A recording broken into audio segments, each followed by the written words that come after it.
অবশ্যই। ভারত ইন্ডিয়া দক্ষিণ এশিয়ার একটি বৃহৎ ও বৈচিত্র্যময় দেশ।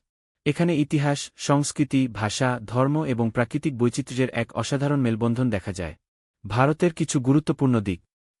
ভূগোল ও অবস্থান। ভারত দক্ষিণ এশিয়ায় অবস্থিত। এর উত্তর দিকে হিমালয় পর্বতমালা এবং দক্ষিণে ভারত মহাসাগর। প্রতিবেশী দেশগুলো পাকিস্তান, চীন, নেপাল, ভুটান, বাংলাদেশ এবং মিয়ানমার। সংস্কৃতি ও ধর্ম। ভারত বহু ধর্ম ও সংস্কৃতির মিলনস্থল। এখানে হিন্দু, মুসলিম, খ্রিস্টান, শিখ, বৌদ্ধ, জৈন সব ধর্মের মানুষ বসবাস করে।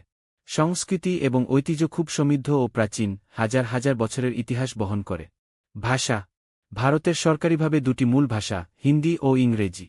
এছাড়াও ভারতের প্রতিটি রাজ্যে নিজস্ব ভাষা রয়েছে, যেমন বাংলা, তামিল, তেলুগু, মারাঠি, উর্দু ইত্যাদি। রাজনৈতিক ব্যবস্থা। ভারত একটি গণতান্ত্রিক প্রজাতন্ত্র, রিপাবলিক। সংসদীয় ব্যবস্থা অনুযায়ী দেশটি পরিচালিত হয়।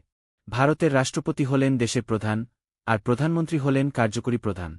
অর্থনীতি ও উন্নয়ন। ভারত বিশ্বের অন্যতম বৃহৎ অর্থনীতির দেশ। তথ্যপ্রযুক্তি, ওষুধ শিল্প, মহাকাশ গবেষণা, কৃষি ও পরিষেবা খাতে বড় অবদান রাখে। বিশ্বখ্যাত প্রতিষ্ঠান যেমন ইসরো, মহাকাশ গবেষণা, থেটা, ইনফোসিস, উইপ্রো এখানে গড়ে উঠেছে। চলচ্চিত্র ও বিনোদন। বলিউড, হিন্দি সিনেমা শিল্প বিশ্বের বৃহত্তম চলচ্চিত্র শিল্প। এছাড়াও আঞ্চলিক চলচ্চিত্র, তামিল, তেলুগু, বাংলা ইত্যাদি বিশাল জনপ্রিয়। ভ্রমণ ও দর্শনীয় স্থান। আগ্রার তাজমহল, রাজস্থানের জয়পুর, কাশ্মীর, কেরালার ব্যাকওয়াটার, গোয়ার সমুদ্র